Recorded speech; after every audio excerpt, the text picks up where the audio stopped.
দিকে প্রত্যেকটা দিকে করে রাতে রাতে খবর করে স্যার যে একটা সারপ্রাইজ দিছে এটা ভোলার কথা নয়। কথাই বলছি এই লেখা ইউটিউব অ্যান্ড প্লিজ প্লিজ এটা কত সুন্দর একটা কথা। পর্যটন সন্তুষ্ট পান আসলে আহারের পর বিহার আগে খাবার তারপর বিহার মানে ভ্রমণ। আর ভ্রমণে যদি সঙ্গী থাকে তাহলে আরো ভালো। একা একা ভ্রমণ ভালো লাগে না, সঙ্গী লাগে। এটা মনের খোরাক, আহারটা পেটের খোরাক। আমাদের নৌকা সারা দেশে পর্যটন দেখার মতো অনেক কিছু আছে। গাড়ি পেশে অনেক কিছু হয়তো আমরা দেখি, হয়তো সময় হয়ে ওঠে। কিন্তু লাস্ট জায়গা আছে, অন্য জায়গায় আছে। দেশ থেকে তাদের টাকা আর প্রাচুর্য আছে, তারা অনেকে এমনকি ঈদের কেনাকাটা করার জন্য যায়। ওরা ঘুরে ফিরে আসে। আমার কিছু এমন একটা পছন্দ।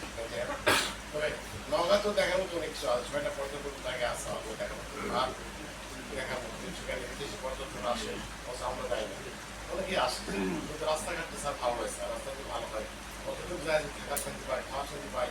বাংলাদেশ সরকার সেখানে টুরিস্ট পুলিশ দিচ্ছে। এখন পর্যটনে যে বেড়াতে গেলে বা থাকতে গেলে সেখানে পুলিশ থাকার জন্য রেস্টুরেন্ট আছে, অনেক কিছু আছে। আগে তো সব ছিল, আগে নিজের রাজ্য থেকে করতো। সুন্দরবন আমাদের সুন্দরবন কাজে আছে, বঙ্গবর্ষ কাজে আছে, প্রাকৃতিক দাম। এছাড়াও প্রতিশোধ রবীন্দ্র ঠাকুর নিজেই পছন্দ করেছেন প্রতিশোধ।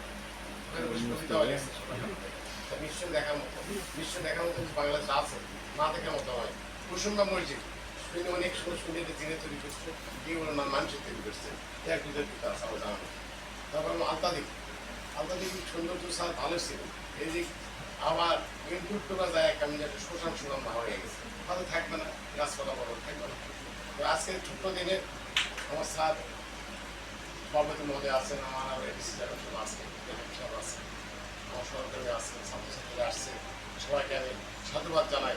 তারপর আজকে ছোট্ট গাড়িতে বা করে যেভাবে আসছেন এভাবে আসবেন, কারণ আসলে ভালো লাগে, সবাই ভালো। বৃষ্টির কারণে আমরা একটা করতাম,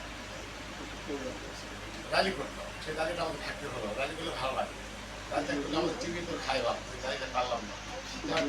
ছোট্ট পরিসরে আমরা ছোট্ট জায়গায় খাওয়ার ব্যবস্থা করবো দাঁড়ায় খাওয়ার ব্যবস্থা তো কথা না স্যার। সবচেয়ে ওজন সাপ্লাইয়ের জন্য স্যার আমাদের সদরীয় মধ্যে আছে, আরো ভালো আছে। তো বিশেষ কিছু বলবো না। আর এর সাথে বিহারের সম্পর্ক আছে। মনের একটা যদি মনের শান্তি চান তো আপনার ঘুরতে হবে, আর পেটের শান্তি চান আপনার খেতে হবে। খেলেই আপনার মনের শান্তি ফিরে আসবে। আর মনের শান্তিকে বহাল করতে হলে আপনাকে ঘুরতে হবে। ঘোরাটা এবং খাওয়াটা যেটা ঘুরতো অনেক আমি আর বেশি বলবো না। এখন আমাদের আরো বলার মতো আছে, আমি স্যার আশীর্বাদ করবেন। আমার করতে বলা শেষ।